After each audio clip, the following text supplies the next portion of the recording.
Lo que nosotros vemos en esta revisión, por ejemplo, sobre estudios que se realizaron en México, en Perú y en Paraguay, en Aspergillus fumigatus aislados del ambiente, con respecto a la resistencia a los triazoles, vemos que sobre 199 aislados, 16 de ellos fueron resistentes, ¿sí? Pero de esos 16, 14 mantenían relaciones, perdón, tenían mutaciones en el CYP51 y 2 correspondían a fenotipos salvajes, es decir, no había ningún tipo de alteración o mutación en CYP51. Y es un poco lo que les explicaba anteriormente. Lo que nosotros vemos en el laboratorio es que a veces el microorganismo expresa resistencia cuando está bajo presión selectiva y luego cuando es sacado, es retirado de ese ambiente, expresa un fenotipo wild type o un fenotipo salvaje. Esto lo vemos, por ejemplo, con Aspergillus y con algunos hongos miceliales, ¿sí? De manera que obviamente que no podemos generalizar estos hallazgos para todos los hongos de la región, porque 199 aislados es bastante poco si se tiene en cuenta la cantidad de Aspergillus que hay en un ambiente que es incontable, por supuesto. Colombia es un precursor en cuanto al estudio de la resistencia molecular en los aislados de Aspergillus, y esto tiene que ver con las actividades agrícolas, ¿no es cierto?, como centro productor, como país productor y exportador en floricultura.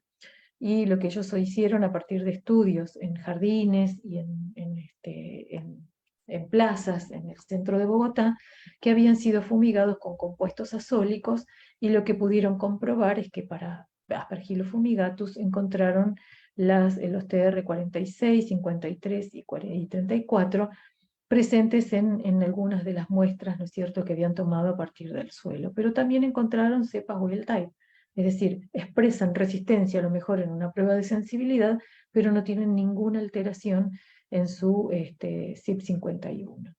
Por eso es importante que conozcamos cuál es la sensibilidad, que la podamos determinar en los laboratorios, para entonces tener un panorama relacionado con cuál es la prevalencia de estos hongos en el ambiente, y estar sobre alerta, por supuesto, porque estamos inhalando en forma permanente Aspergillus. Si ustedes se toman el trabajo, los que trabajan en el laboratorio,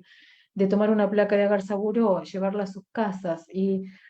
muestrear en el lugar más estéril de la casa, lo dejan abierta 5 minutos la tapita, la vuelven a tapar y después la llevan a incubar, y se van a encontrar realmente con bastantes sorpresas por la cantidad de hongos que van a encontrar en esa placa, ¿no es cierto? Y que están en sus hogares, en sus baños, en sus dormitorios, inclusive en sus refrigeradores. Ahora, ninguno de nosotros está enfermo porque nuestro aparato inmunocompetente por el momento puede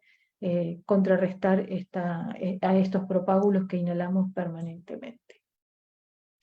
Aquí vemos un trabajo interesante también de Macedo, de Argentina, que lo que hizo la doctora Macedo fue una recopilación a partir de las publicaciones que hay en los distintos países de la región, y ver cuáles son las mutaciones que se encuentran, ¿no es cierto?, las mutantes que expresan resistencia a los triazoles para Aspergillus fumigatus, porque nuevamente es Aspergillus fumigatus el más frecuente y el que causa, en el que se encontró el mayor número de mutantes resistentes. Y como vemos en Argentina, el número no es grande, o sea, son apenas con menos de 10 o 15 los resistentes aislados de personas. Nosotros venimos monitoreando Aspergillus desde ya hace más de 25 años, y la verdad que por el momento, como les decía, no tenemos la preocupación de la resistencia. No es que no nos preocupe, o sea, el haber hallado esto por supuesto que es una preocupación, pero no es la emergencia que ocurre, por ejemplo, en Europa o en Asia. En Brasil tampoco, a pesar de la extensión, pero bueno, entiendo que deben estar faltando trabajos, ¿no es cierto?, que sean destinados a investigar la resistencia molecular en estos aislados, pero como ustedes ven, en estos dos trabajos había resistencia fenotípica, pero sin mutaciones en el CYP51. Colombia con los trabajos que ya les mencioné,